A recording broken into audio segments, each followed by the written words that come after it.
we can deliver to Major League Baseball its first Indian ball player. That's 1 billion new fans. John, your credentials as a baseball fan and a Cardinals fanatic are actually pretty well established, but there's a lot of baseball scripts in Hollywood. What made $1 Million on the One? It's interesting. It's not really a baseball movie, honestly. There's no big game. There's no, it's not Major League. It's not The Natural. It's a story. It's kind of a story about a guy that takes steps to kind of change his life for the better, and learns a lot of lessons set against the backdrop of baseball. And you're right when you say, like, I am a massive baseball fan. I have been since I was a little kid. I grew up in St. Louis. It's part of my day-to-day. But it's an inspiring story, and it's about a guy who works his ass off and ends up changing his life for the better because of it. And two boys who work their asses off and changing their lives for the better as well. And the two boys caught on with the Pittsburgh Pirates. So in essence, you made a Pirates film. Now, as a Cardinals fan, tell me, how do you sleep at night? Well, here's the thing. The Cardinals were so terrible in the 70s. This is a dead true story, that I got so angry rooting for a team that would lose so much that I adopted the Pittsburgh Pirates as my secondary team with Willie Stargell and Kent Tekulve.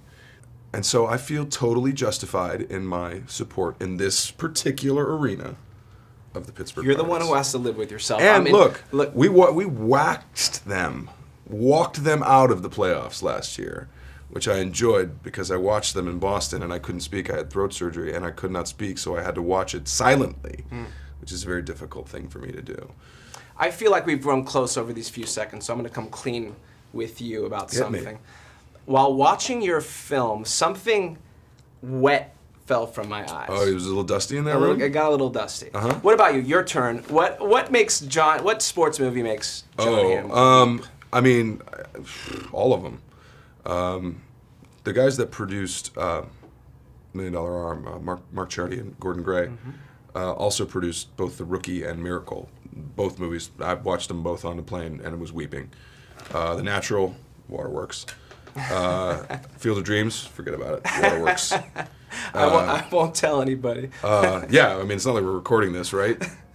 Beyond the Indian cricket scene, I've been told there's another frontier in baseball scouting, one with untapped potential. Apparently there's a rec league out here where you play some baseball. That's right, yeah. How good are you? I'm good enough to play rec league baseball over 40 in Los Angeles, and I'm good enough to probably hit like 200 and make 10 errors a year. So, one at bat, you're facing Cards pitcher, let's say Adam Wainwright. How does that go down? Literally, I would probably step in front of it and get hit and just take my base. I couldn't bunt off those guys. There's no way. I mean, I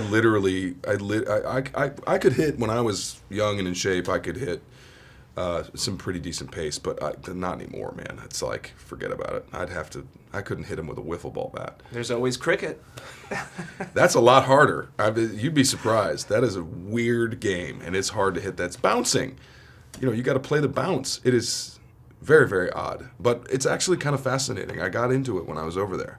I really did. It's once you get the rules, which are kind of weird, then and the terminology, then you can actually get into it because it's not that dissimilar to baseball. There's outs and innings and up, batters up and down, but they just call them different things. So it's kind of hard to draw the parallels, but it's fun to watch. Honestly, it really is.